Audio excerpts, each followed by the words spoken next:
Pinagsama-sama ng United Filipino Global UK ang mga Filipino communities para sa Taon ng Palarong Pinoy 2024. Isang araw na puno ng kasiyahan, pagtatanghal ng kultura at diwa ng pagkakaisa. Narito ang balita ni Rose Ann Samion. Inanyayahan ng UFG UK ang mga Pilipino mula sa iba't ibang komunidad, organisasyon at mga individual upang makilahok sa taunang Palarong Pampinoy 2024.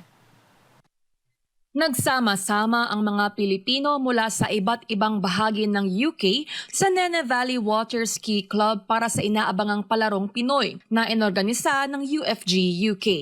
Tampok sa kaganapan ang mga tradisyonal na larong Pilipino, makukulay na pagtatanghal ng mga saya na pangkultura at masasarap na pagkain at inumin para sa lahat. Kabilang sa mga espesyal na bisita, sina Embahador ng Pilipinas sa UK na si Teodoro Locsin Jr. at mga kinatawan mula sa Embahada ng Pilipinas. Ang pagdalo ni retiradong PLT General Rodel Sermonia mula sa Pilipinas ay nagbigay ng espesyal na karangalan sa selebrasyon. So thank you so much for inviting me here. I'm so happy to see something like this. But as I said, this is not the first time I have seen a lake like this, but this is beautiful. So thank you so much. Thank you. Mapalad po tayo dahil inimbitahan po tayo ni Ma'am Emily Barameda, ang presidente po ng United Filipino Global. At tayo po ay naimbitahan kasama ang ating His Excellency Ambassador Teddy Boy Locsin para pasinayahan at samahan ang ating mga kababayan para sa kanilang Palarong Pampinoy.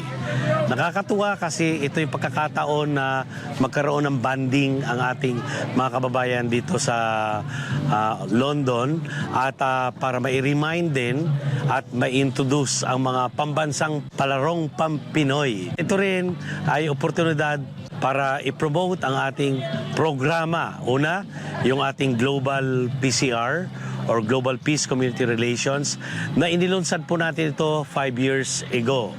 At under the program na Global PCR, nagkaroon po tayo ng sumbungan ng ating mga kababayan. Ito po yung sumbong nyo, action agad, an avenue ng lahat ng issues, concerns, problema, challenges na hinaharap o haharapin pa ng ating mga kababayan ay meron po silang plataforma para idulog ang lahat ng mga ito.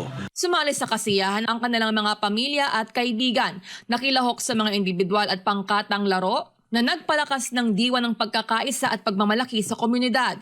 Ipinahayag ni UFG UK President Emily Barameda ang kanyang pasasalamat sa tagumpay ng kaganapan at nangakong mas malaking selebrasyon ang ihahanda nila sa susunod na taon. Mula dito sa United Kingdom, ito si Rose Ann Samion ng inyong Global Citizen Correspondent para sa Diyos at sa Pilipinas nating mahal.